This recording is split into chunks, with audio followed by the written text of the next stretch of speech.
So guys, today I'm here with my returning player's guide to Destiny 2. Now this video is mainly focused on two groups of people. The first group is those who don't own the Final Shape expansion or any of the episodic content that released after and are looking for what things they should do before Edge of Fate launches in a couple of weeks. And the second group is for those who do own the Final Shape and maybe also some of the episodic content that launched afterwards.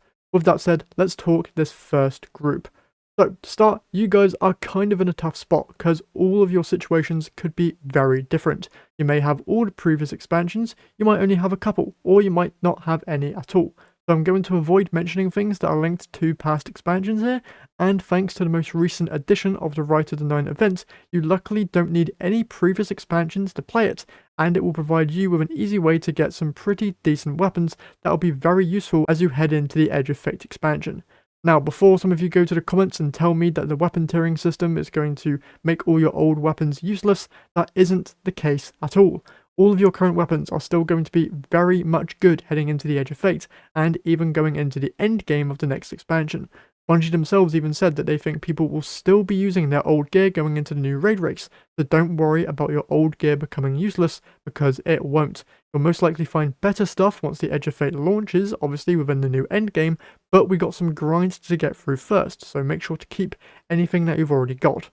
And to help out with this, it also just so happens that starting next week, all of the dungeons featured within the Rite of the Nine event will be available to play, so no time gating or lockout depending on what week you play.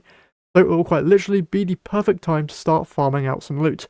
Now, if you want some recommendations for what weapons to look out for within the 3 different dungeons, my recommendations are going to be pretty much all of the Prophecy weapons, those being the Judgment Stasis Hand Cannon, the Prosecutor Arc Auto Rifle, the Relentless Strand Pulse Rifle, and the A Sudden Death Void Shotgun, as all of them can get some pretty decent perks. For the other dungeons though, this is where I'm going to be more picky. For Ghosts of the Deep, the only weapon I recommend getting is the No Survivors Solar SMG, and for Spyro the Watcher, don't really recommend anything here too strongly, but if you want something that's at least a little bit unique, the Wilder Flight Grenade Launcher is one thing that could stand out potentially.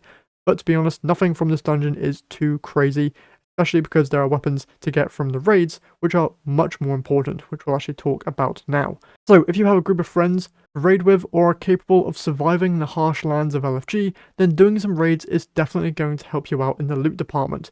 I'd mainly recommend spending most of your time inside a Vault of Glass, because not only is it an easy raid, but it will also get you some pretty good crafted weapons, and I recommend you get as many of these as possible, as all of them are really good.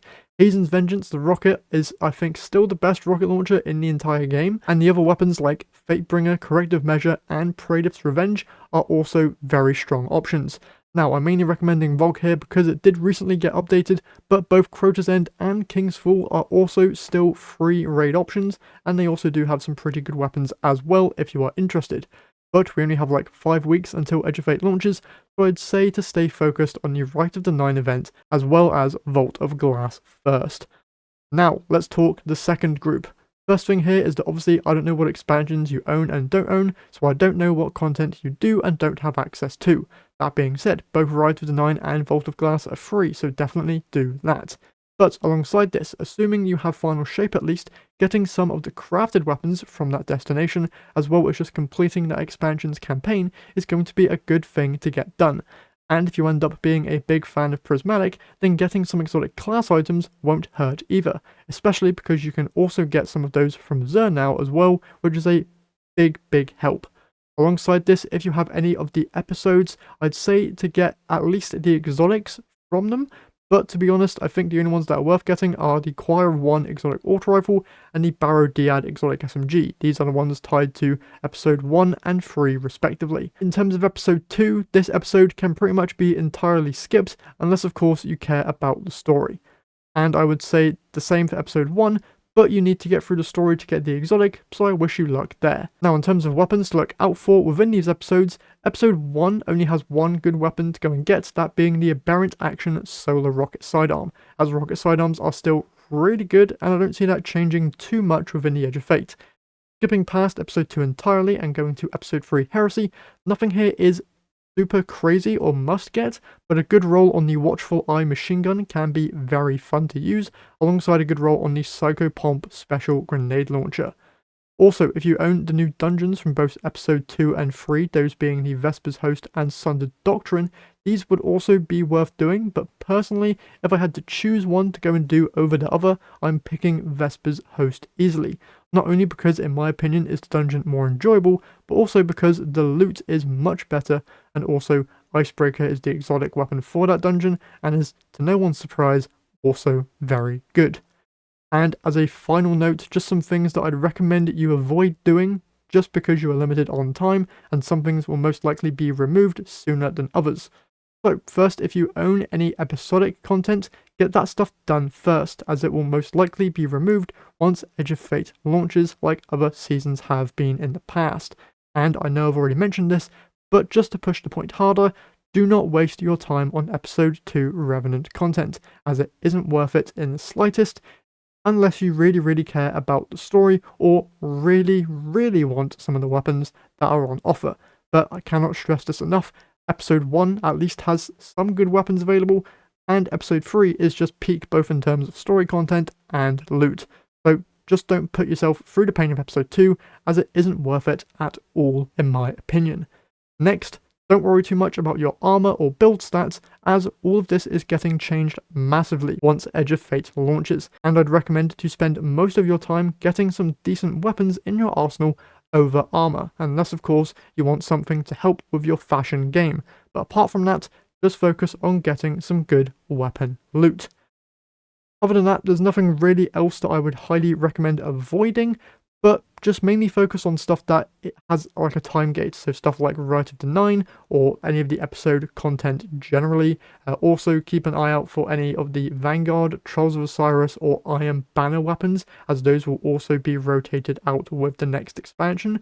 One weapon in particular to pay close attention for is the Aisha's Embrace, I believe I'm saying that right, the Stasis Rocket Sidearm from Iron Banner. That thing is so good, so I'd highly recommend jumping into Iron Banner when it next arrives and getting that weapon as well. And alongside this, I'd keep an eye out for what other stuff Bungie announces could be removed with the Edge of Fate expansion, or what stuff would stay, just so that you can keep an eye out for what stuff you should be prioritizing before the Edge of Fate launches. I believe they mentioned that like some stuff could stay, so maybe some of the seasonal content that I mentioned you prioritize, maybe that stuff stays and maybe it becomes less of a priority.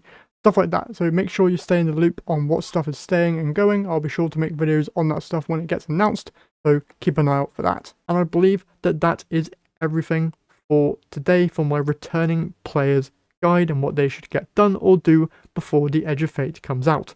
But if you are a current player and want to help these people out, be sure to leave your own recommendations in the comment section. And whilst you're there, if you enjoyed the video, if you could leave a like and subscribe to the channel, I'd very much appreciate it, as I'm trying to hit 2k subs before the Edge of Fate launches, and we're getting so close now. But either way, that's it from me here today. So once again, hope you enjoyed, and I'll see you all in the next one.